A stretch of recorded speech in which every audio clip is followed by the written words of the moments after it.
again. Hello again. Thanks for waiting. As we are seeing, one of the aims of Talent Arena is to inspire digital talents with the knowledge and with the reflections of the most recognized professionals in the world. And today, we will have the opportunity to listen to one of the visionaries of a company that contributed to change how we relate with technology. Today, it's a pleasure to welcome Steve Wozniak, co-founder of Apple, in this fireside chat moderated by Cristina Gallardo, journalist at Wall Street Journal and Dow Jones. Let's welcome. Thank you very much.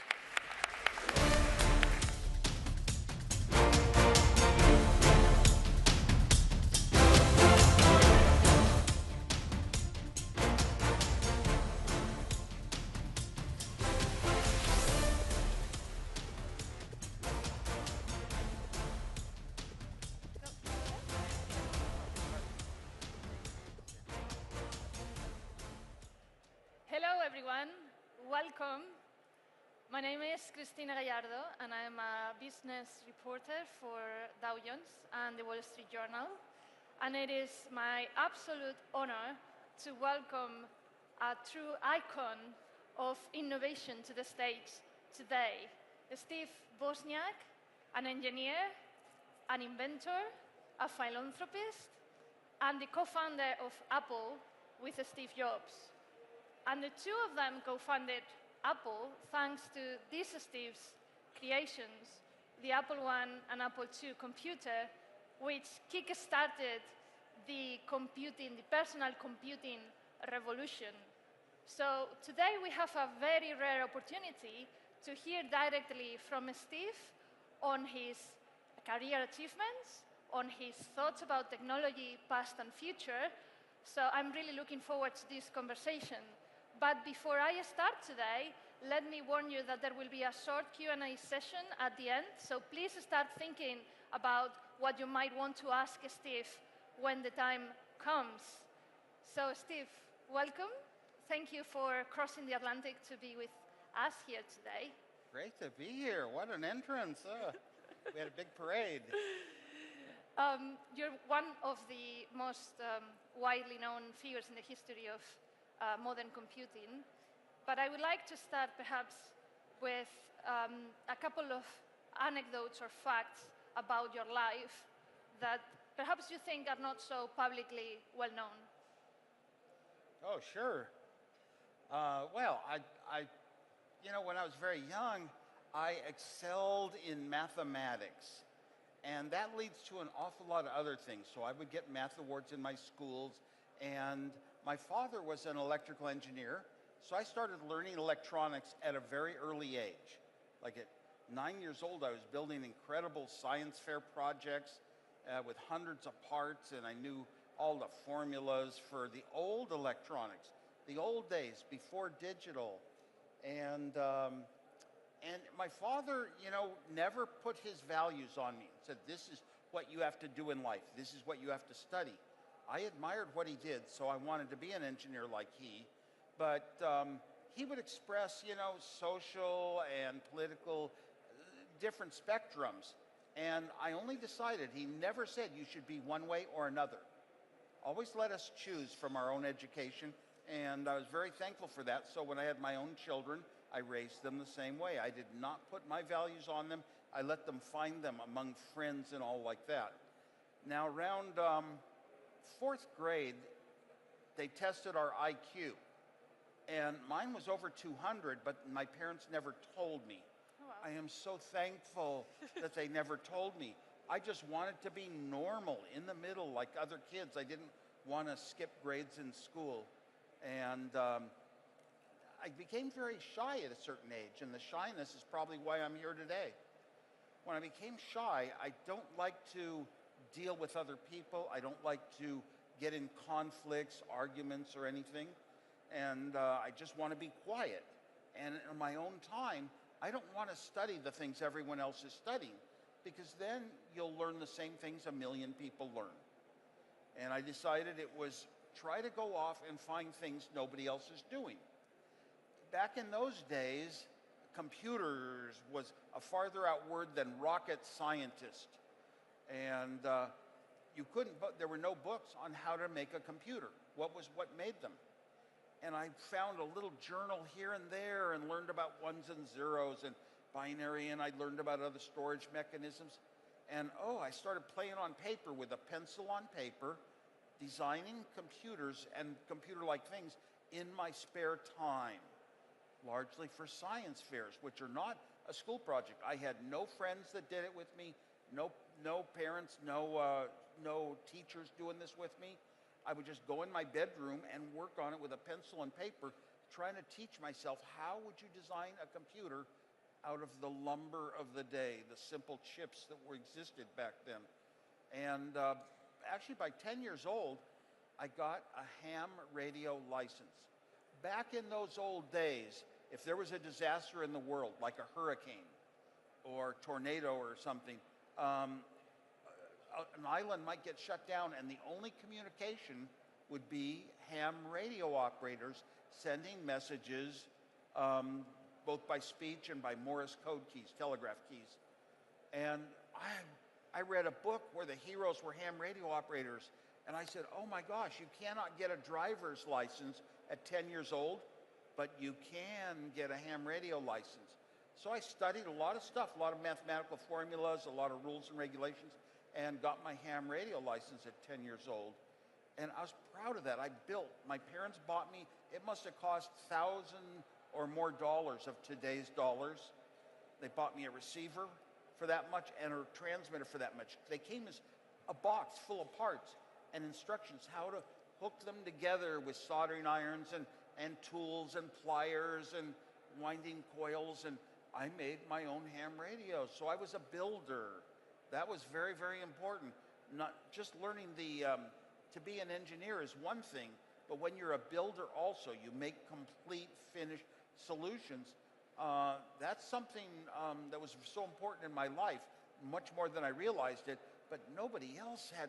I can't believe when I look back to how young and small I was, the huge complexity of that and some science fair projects I built with hundreds of parts that did this digital stuff. So I was both an old analog engineer. By the time, after high school, I mean, I could have been a television engineer, a television repairman existed.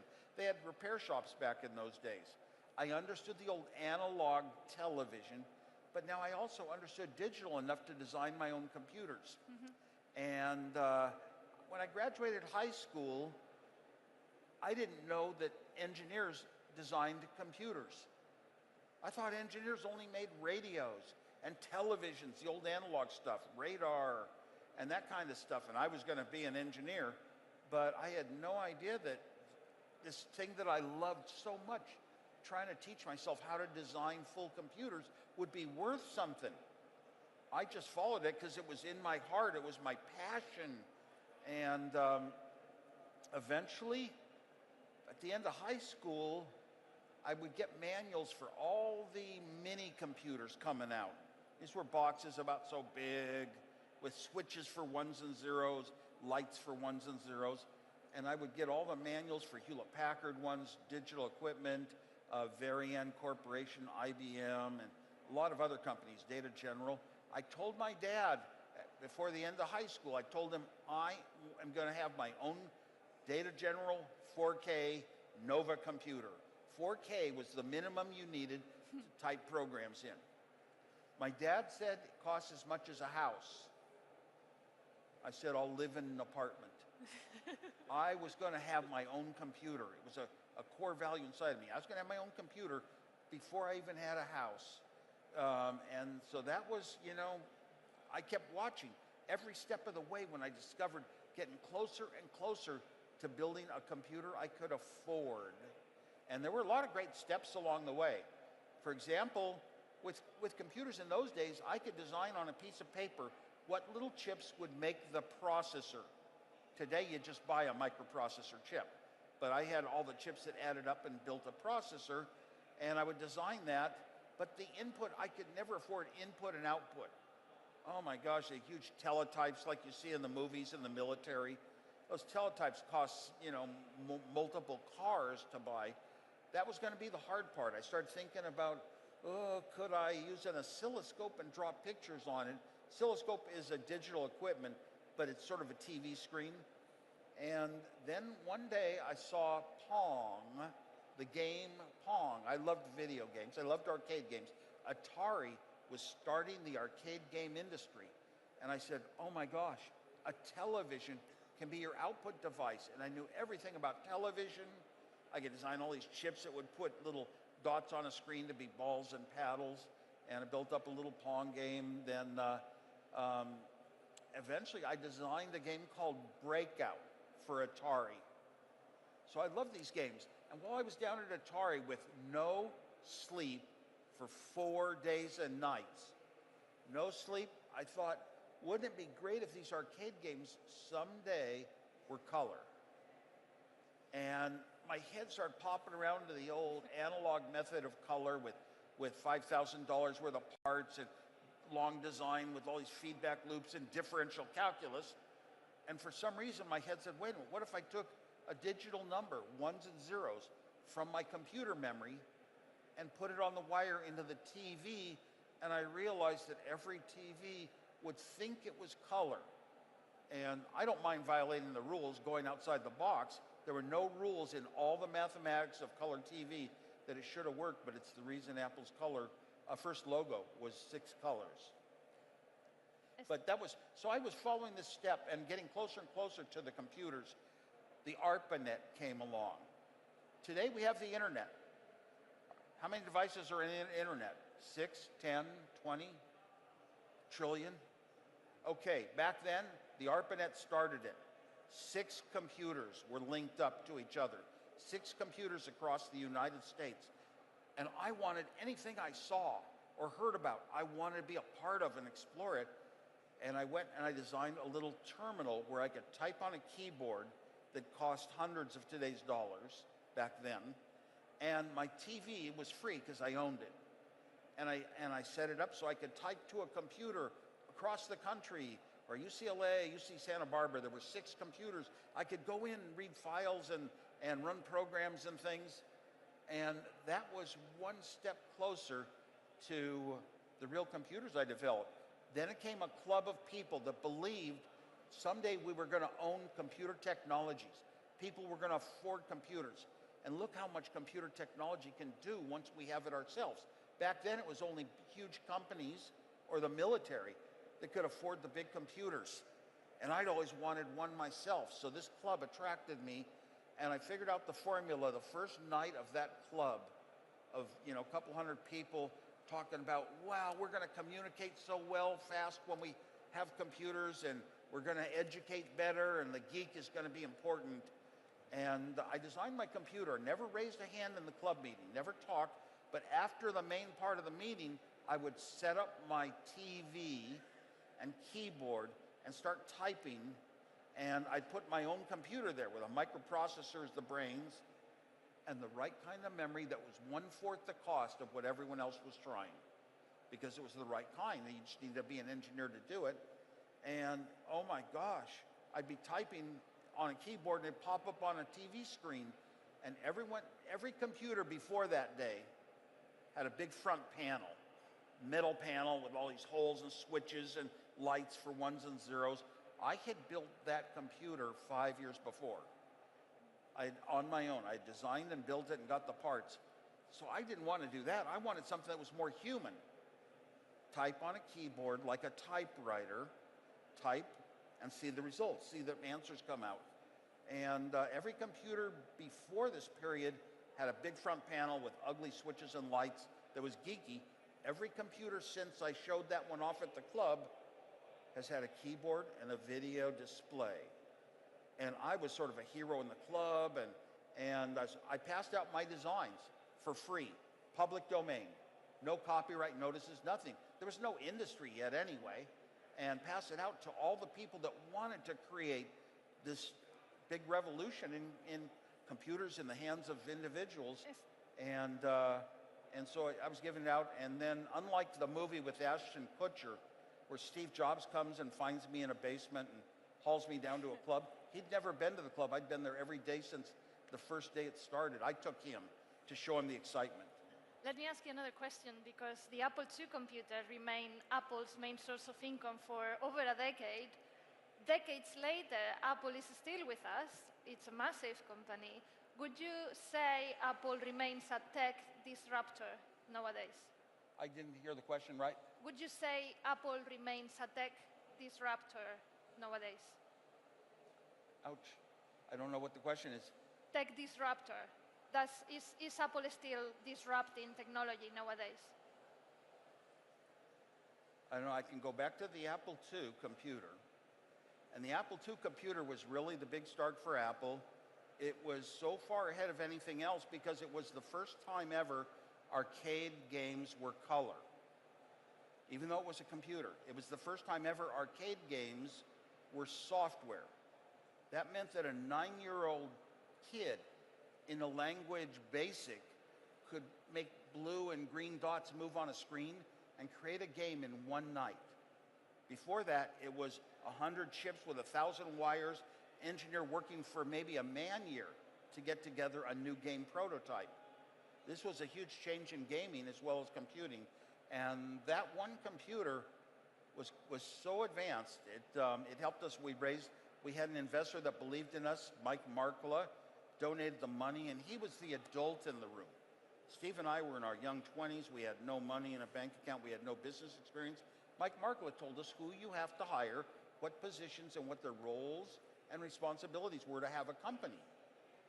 So anyway, he invested in this. I said no at first because I had told everyone in my life I would be an engineer at Hewlett-Packard for life. I never would move up the org chart because when I was younger during Vietnam War days, I decided not going to be political, never going to vote. And when you move up an org chart, you get kind of political. I not want to direct other people to do things my way. I just want to do great engineering, hardware and software, and show it off. And that was the reason I built this computer. I finally accepted the money to start Apple because I realized we could start Apple and I didn't have to run the company. Yeah. I could just be an engineer. That's what I wanted. Now that you mentioned politics, the fast technology revolution has given great power and influence to some US tech companies. And nowadays we are seeing some of its leaders actually going into politics and trying to change things by playing a political role. That's the case of Elon Musk, for instance. Do you think Elon will regret having made that move into politics? Again, the echo is so horrible in here. It's very hard for me to hear you. You cannot hear me.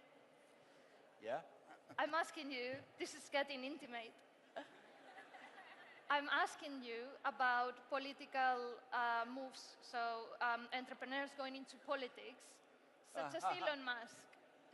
Do you think Elon will regret having made that move into politics? Should innovators go into politics? I think that the skills of politics are very different than the skills for technology companies to have success. So in general, I don't know. It does make sense to run a government like a business, but I don't see that happening in the case of Elon Musk. Yeah.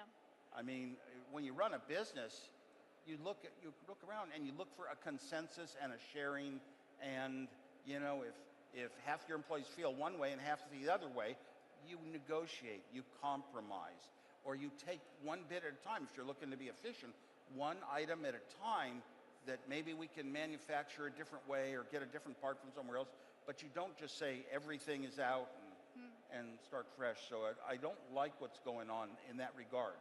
And all the big tech companies are just so big. It's like they own our lives. It used to be when we started Apple, we had computer. You bought a computer. You ran some software on it. And you set up and ran your company or whatever with all this stuff. And it always worked, and it was your own. Whatever setups you made worked. Eventually, the internet came. After the internet, then came the social web. Then came high bandwidth.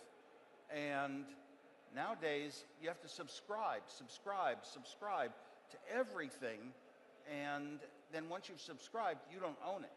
Yeah. You're going through somebody on the cloud. The cloud is a problem. It's not like the old days where you bought something, you owned it yourself. You protected it yourself. You kept it working yourself.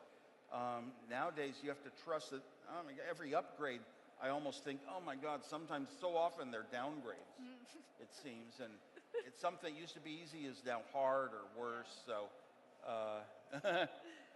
do you think we are going to see more of these tech bros going into politics? And what would be your advice to them? Because as you said, the skill sets are really different.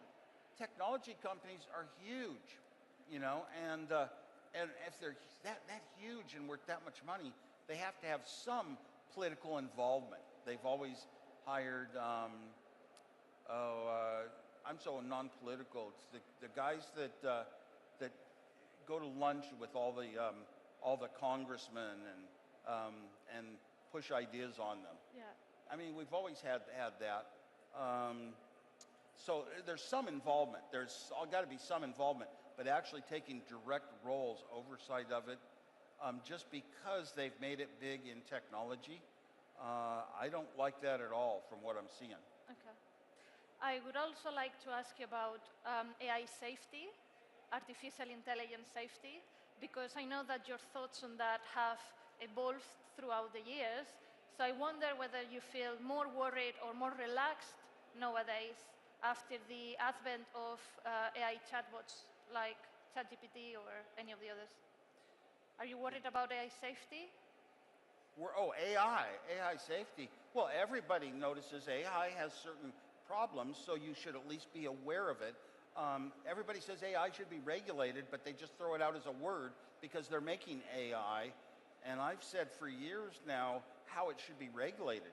You should know if you're reading something that came directly from AI, not from a human that interpreted it and put it in their own words. It's coming from AI. You should be told which AI, how was it trained, what sources on the internet was it trained on, and you should have citations like scientific articles in scientific journals, always have citations so you can look at a part of their article and click a number and you'll find out, oh, here's the research or here's the article that they took that from as they build their case. Those are citations. And that means on AI, I'd really like, if I got something I'm told is from AI, let me click on one phrase or one sentence and see where on the internet or wherever, some other net, it came from. And that would help me judge a little better, is it accurate or not? Is it the right thing? If you read something, we humans have more of an emotional feel. If we're expressing an idea, we know that it feels good or bad. We know how other humans will take it. And one of the things about that is if you get an AI report, it can be very complete and well written and proper grammar, but it's not necessarily the same thing that two different people would say. Three people.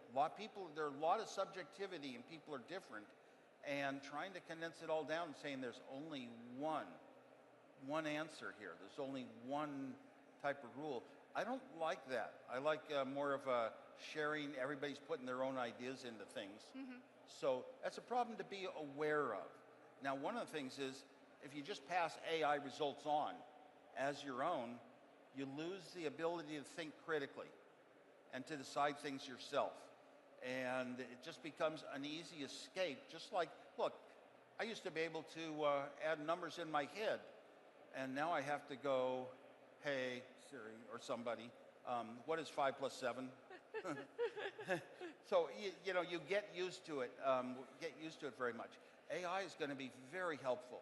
Oh my gosh, I'm doing some work. AI can give me a lot of ideas to think in certain directions or where I might want to go, but I, the human, has to receive it, interpret it, and then be able to put it into my own substance. For example, the world moves forward, especially the world of technology, moves forward with creativity, with innovation. That's new things that didn't exist before. AI is a real good reporter of things that are already in existence being said. Maybe someday AI will be able to think for itself and be innovative. Maybe someday it might even have a little emotional feeling for, maybe a person rescues an animal. And I can cry when I read stories like that. And I don't think AI cries. So understand, I believe in the A. I just don't believe in the eye so much. All my life, I was paying attention to the abilities of the brain that were much more capable than the speed of a computer. All my life, and when I went back to college I started Apple with only 3 years of college. And when I went back to college, I had to use a fake name because my name was well known. So my Berkeley diploma says Rocky Raccoon Clark. That's who I was. But I was a psychology major as much as anything. And I wanted to study the brain. And all I found out was we don't know how the brain's wired like we do electronic circuits. And we don't even know that our memories are stored in the brain. We have good reason to suspect it, but we can never find a memory. The strongest correlation you'll find I came up with 40 years ago, you lose two things between the ages of 6 and 10 years old. You lose your childhood autobiographic memories, things that happened to you, and you lose your teeth in those years. And everybody knows memories aren't teeth. So I was just pointing out the books on memory are not, even to this day, just not complete enough we could take a memory. Because the whole idea is we want to duplicate a brain. We want to take a brain and figure out a way, maybe 1 trillion instances in software that equals a real human brain, not just what we call AI. And I was at a company once where the engineers figured out how to make a brain. It takes 9 months. One thing that AI chatbots have got really good at is writing code. Oh, yeah. Do you think chatbots will replace software developers and, remove jobs? Sorry, guys, I know there are plenty of software developers. I wouldn't give a real general description, have AI write a program and pass it on. I would want to inspect it and check it. It can be very helpful to me as a human to get what I need for my boss or my class in school. But it's just, I don't know. I'm like everyone else. Hold back, look at it, try to pass on what you think is good, and will the problems increase? Not to mention some of the problems with AI, the deep fakes. The deep fakes. I hate spammers. I hate the people trying to get your passwords and take all your money. I hate all this. And now they have one more tool. They have AI, so they can do a better job. And AI can trick you into things, and that's a method I'm not for. I believe that things should be respected for their honesty. You can rely on them. You can count on them. And AI is already demonstrating that it hallucinates and makes things up, but you don't know when. If you just believe it, you're a sucker. I mean, I read jokes on the internet all the time, or I read a funny story about something that happened, and I pass it on to a list of 100 friends, and then I find out that it was made up. It wasn't real. Yeah. So humans can make mistakes Speaking of which, do you think there should be more open source large language models? Well, AI should be open source. Yes. Oh, yes. Well, everything should be open source in my mind. I mean, the principles behind...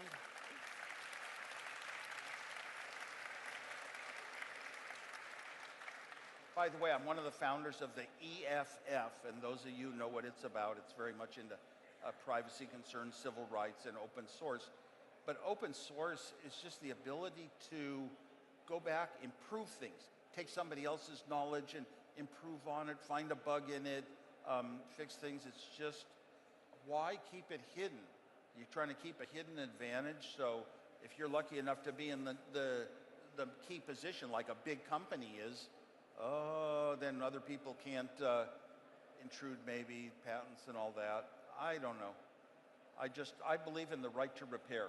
And I've stood up for it publicly many times. There is another very big debate taking place at the moment, both in the US and in Europe, which is the one about working from home. There is the group of people who advocate for working from home and those who insist on returning to the office full-time. Which camp are you in? Well, for me, COVID was the best thing ever. Because I have a life of traveling a lot of places and speaking like this, and during COVID, got to stay at home. My wife and I took 40 trips in the car to every national park in California, every corner of California, and we'd turn around and drive back. We could drive together and talk and listen to audiobooks and music, and we'd carry our 4 dogs with us, our children. That was just wonderful. So what started me off on this? Yes, whether you are pro working yes, from home. yeah. So a lot of people discovered that they could be quite productive working at home, and it's convenient. The workers like it very much. Nowadays, the thing is, a company wants to have a management structure. Those at the top control the ones under them, control the ones down to the worker. You have bosses, you have managers in between. And what do they have if everybody's working at home? They have a lot more control if you're there in one spot. And there are certain things, certain types of communication and meetings that work out better in person. So I believe in the hybrid. The hybrid mode is good. Have certain days that everybody can be expected that's working together, can be expected to be together, and every day if they want to. But other days, to a certain amount of time, they can work from home or anywhere in the world. This has really turned out to be a boon that we never knew that it could work, and now we do. You witnessed the transformation of Silicon Valley from a very nice place with fruit trees and nice homes to the world's epicenter of innovation. And I would like to hear from you about that, because Barcelona is on its own journey to becoming a global tech hub and is attracting lots of talent from many countries. Is it still necessary to move to Silicon Valley to make it as a global entrepreneur? Oh no, for 10 or 20 years, people would always be asking around the world, oh, how do we have a Silicon Valley? Well, it has to grow organically, but now it's really not like there's one place in the world.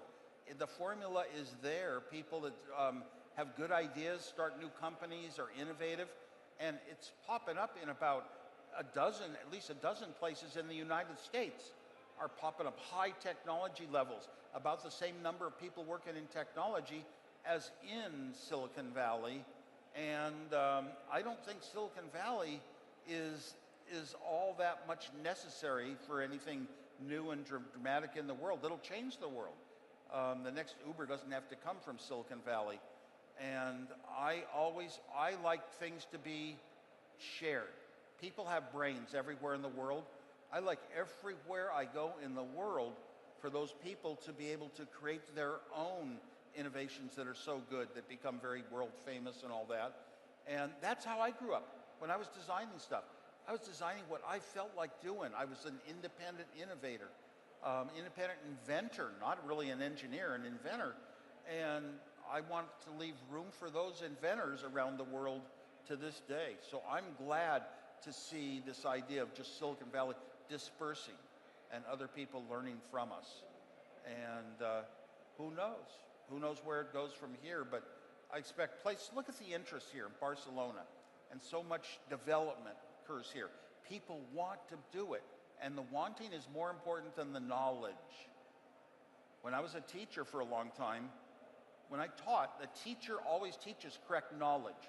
But if you can make the students want to learn, you cannot stop them from learning. I decided wanting is even more important than knowing. Now that you mentioned that you were a teacher, what are your thoughts on the use of AI agents in education? AI agents. AI agents? In education. In innovation? In education. What? In education. Oh, in education. AI agents in education. Oh, we should certainly include it in our higher education. When I taught, I was teaching K-12, actually 10 to 13-year-olds, because it had been a goal of mine my whole life, just like having my own computer. And AI agents, first of all, when you're talking primary education, you're talking about, you've got to learn how to think first and not have it done for you. It's going to be very important, though, for higher education to learn how to use AI to its fullest and best to get categories of work done. Hopefully, projects in the future in technology will need fewer human beings working on them, using AI effectively, and then the other human beings can be working on more projects. We can get more out of life. So in education, well, I mean, AI agents, let's see how it goes. One thing that has bothered me ever since I started writing about business, and particularly about startups, is the huge pressure that young entrepreneurs are under to raise capital investment since very early on.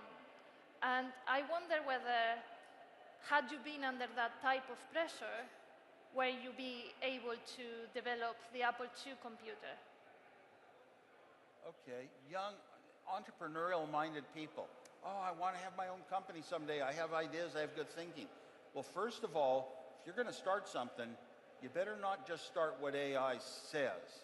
You better think of something more creative that hasn't been done yet. And you better do an excellent, excellent job. And that means you'd better have an engineer thinking out what you're going to make. If you're going to be an entrepreneur, don't just come out with a business plan and thinking, and we'll hire the engineers later. Get the engineers involved, and you'll think they're used to solving problems and finding alternatives better than any other class of people, and you should include them from the beginning. Also, if you're going to be starting a small company, maybe you're just in school still, in a university perhaps, you're going to need good business thinking that says, I'm going to keep track and make sure this business is making money. That's the most important thing. It's got to live or it dies. Second, you'll need some good marketing, good abilities to conceive which ideas are good, which are bad, which are how good. What is the value of certain ideas? What is the competition like? Well, fit into place. That marketing thinking is very important. And third, you better have the engineering from the start. And don't just hold out and say, we'll hire the engineers because we're the smart ones with the idea. No, include the engineers from the start. And you got to have those three categories: business, marketing, engineering. They could be in one person. They could be in two people. They could be in three people, whatever it takes. And then respect the other disciplines. Let's say you're an engineer, a bright engineer, and you can create some program all on your own, some software. Don't think you are the whole key to what happens. Respect the marketing, respect the engineer, respect the legal, respect the accountants, respect operations that build things. Respect all the other categories. You're all part of a huge company. I felt that very much at Apple. And you know, when Apple had this huge success that I'd never sought, I just wanted other engineers to respect my mind and my thinking. When Apple was successful, three of us had infinite money. And I didn't feel good about it because I never went after that. So I looked around and I sold some stock before IPO, pre-IPO, to all the employees of the company. They're all working for the same company. And each one of them got basically a house out of that. And I gave huge amounts of my stock to early other people. What is a founder? It's an early person. And yeah, you can go back to the movie where Steve Jobs refused to give this one early guy any stock. And the guy who was playing me, which was Josh Gad, had read my book. And he wanted to put in the fact that I had done it, but they wouldn't do it in that movie. But anyway, that's the way I think. I did not want that wealth. I didn't want to lead that high up life. So I just put it into museums and arts groups and things like that. In the city I was born in, San Jose, California. And thank you.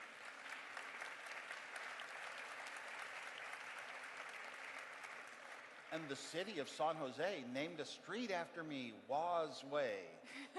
It's a great street, goes past important things. So I don't know, it's not the sort of thing you buy or you seek wealth for. If you were to start a business today, a new company, which area of technology would you pick? Which what? Which area of technology? Which AI technology? Area of technology. What type of technology would you focus on? Oh, if I were going into business today, it's very different than back then. I always look back when I was starting, and if I had a piece of advice to myself, rob a bank. I could have had a few other little choices with a little extra money to move things faster. But starting a business today, would I look at technology? It's what you're good at already. Whatever you're good at is what you value and what's your passion to learn more and more and be better at. And would it be, it might be creating aspects like social webs that aren't owned by anybody, aren't controlled. Kind of like Bitcoin's not controlled by anyone.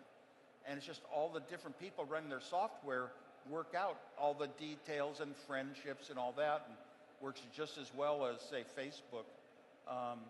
That's probably where I might go, or I might want to, because that helps undo the thing I spoke about earlier.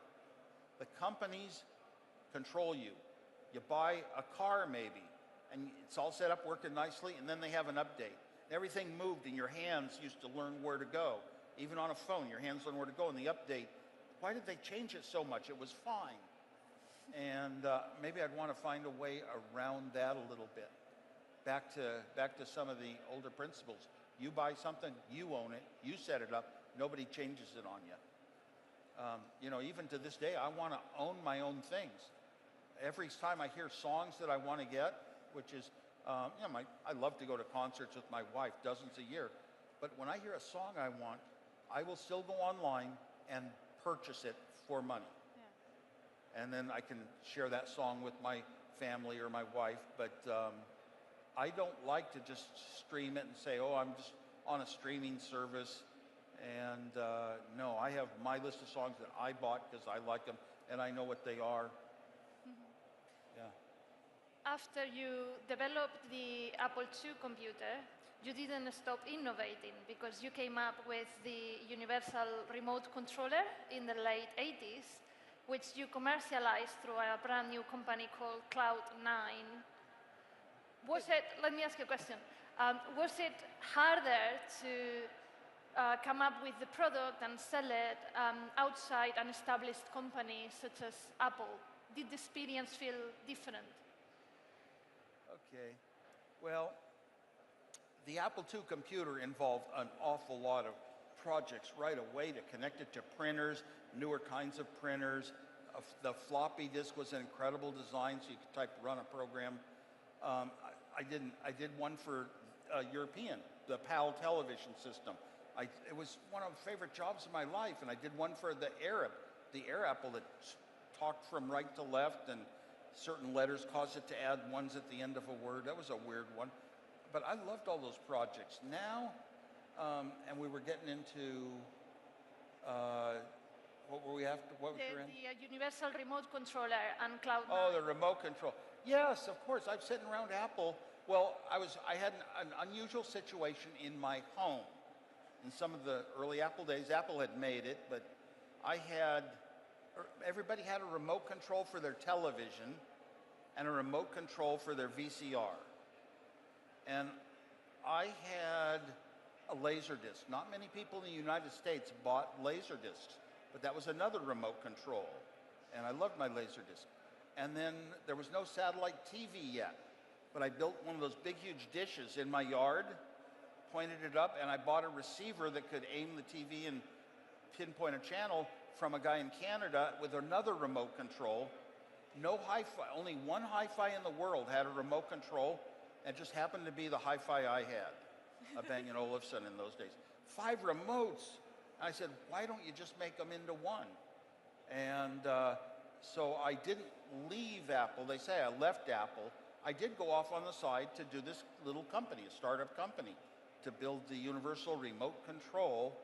But I was still on Apple's paycheck, still loyal to Apple, still doing some things for Apple.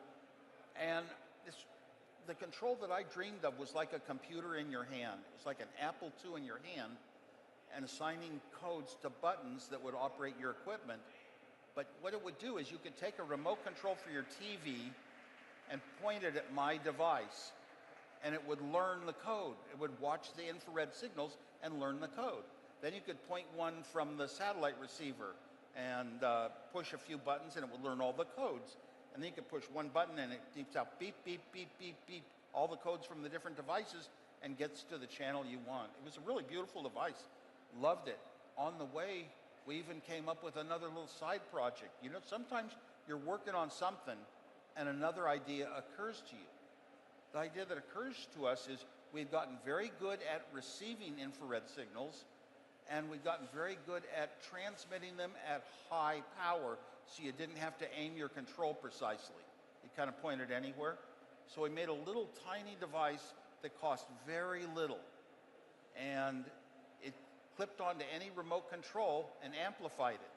So your existing remote control that you had to point precisely, you now didn't even care where you pointed it. It worked. And that was called the Tyrone. So I had a lot of fun doing these projects. That's great. We're going to get some questions from the floor.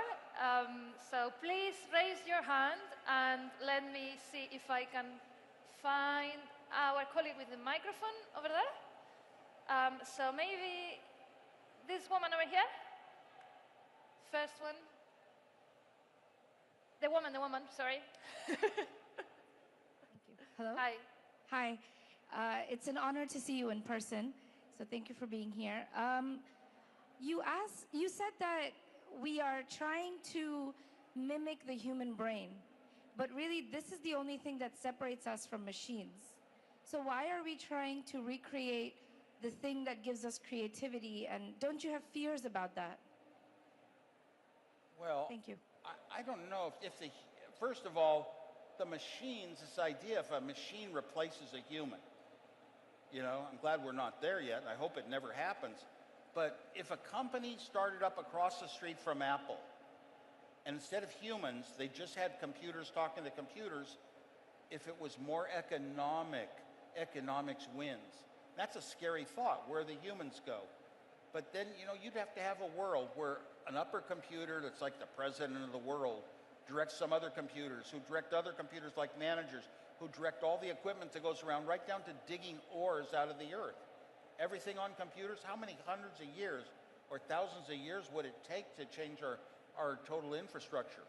But the machines are not intelligent yet. We still haven't found the formula. We don't know how to make a brain yet. So I just don't think it's a worry at all. I think everything we're doing trying to make a brain. There are people trying to figure out the formula, you know, pretty much to get to AGI like we have today. They've been working on that. And that doesn't mean they're trying to get rid of humans. If the computers ever replace we humans, here's what it would be. The computers do all the work. And we get our clothing, and we get our education, and we get our food, and we get our family vacations, and we don't have to do a thing, work. Wait a minute. That means we're like the family dog. We're a pet. We're a pet with everything taken care of. How wonderful. Well, if I'm going to be a pet, I decided, how would I want to be treated? I started getting my dogs filet steaks and rotisserie chicken. But if the computers ever get rid of people, replace people, they better not replace the dogs. I can say that. One more question. Who wants to ask? What is the mic? Do you have the mic? Okay. Maybe here, first row? You. I'll go back a little more on the last answer, which is, yes. The problem is we can't stop others from trying to substitute for the human brain. Yep. We can't stop it if it happens, but we can certainly be aware of it and watch for it and pledge to ourselves. You make a pledge to yourself, you never break a promise that's to yourself, that you won't work in that kind of thing. Yeah. We're going to go to this question here. Thank you very much. So over the past few days that we've been here, we've been hearing a lot of good news. And one of the things that have shocked me, and I wanted, as one of the first personal computer builders, how do you feel about quantum computers? So one of the views that we have shown us is that maybe to build a quantum computer, you need a whole new computer built. And that's something that maybe you can show, enlighten us, having built one yourself before. So I believe the question was about quantum computers. Yes, that maybe we need to build one computer, new computer, different to the traditional ones. Quantum computers have some incredible promise, but we just haven't made them work or usable yet for us. Maybe that'll happen. You can't say it'll never happen. So all these promises take so long and don't come to fruition. You start to wonder what is it really, where's it really going to make us stay?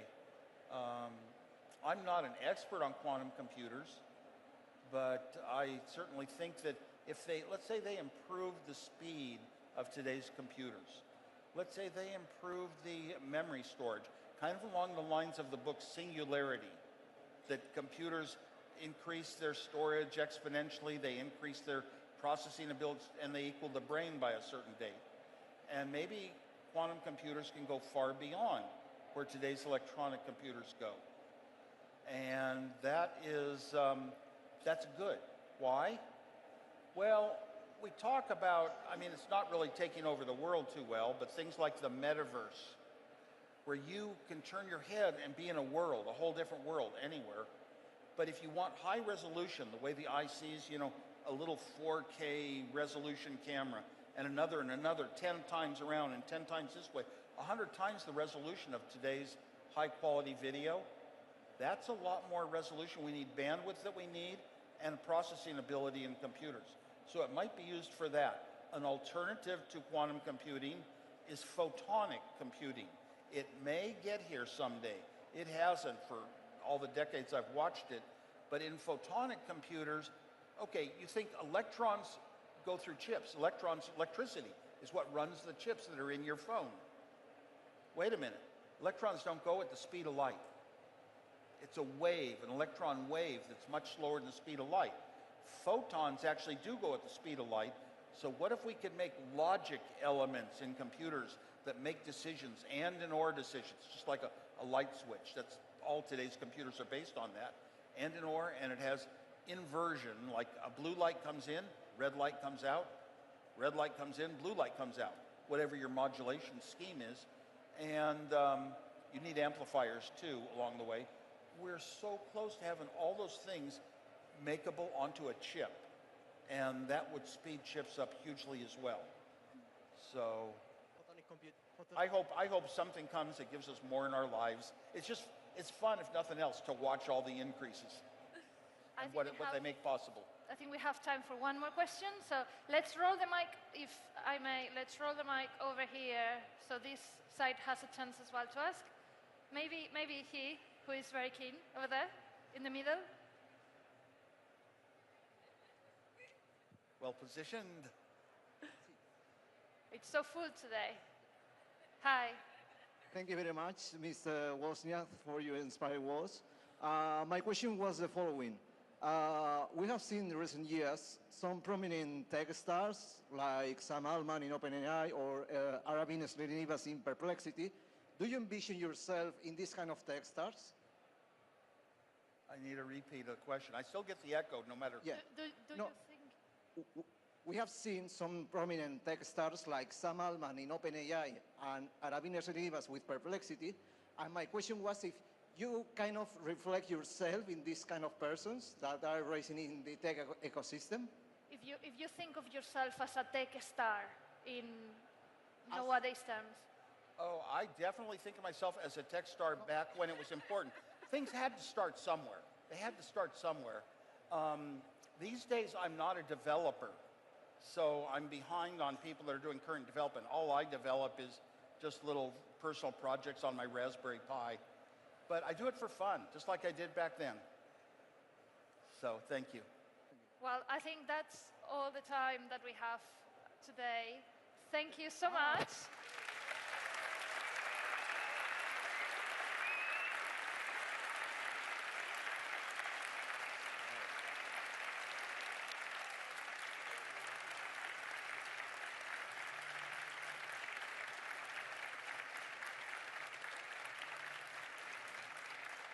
Thank you, thank you. Go Barcelona. That's been a fantastic conversation. Thank you.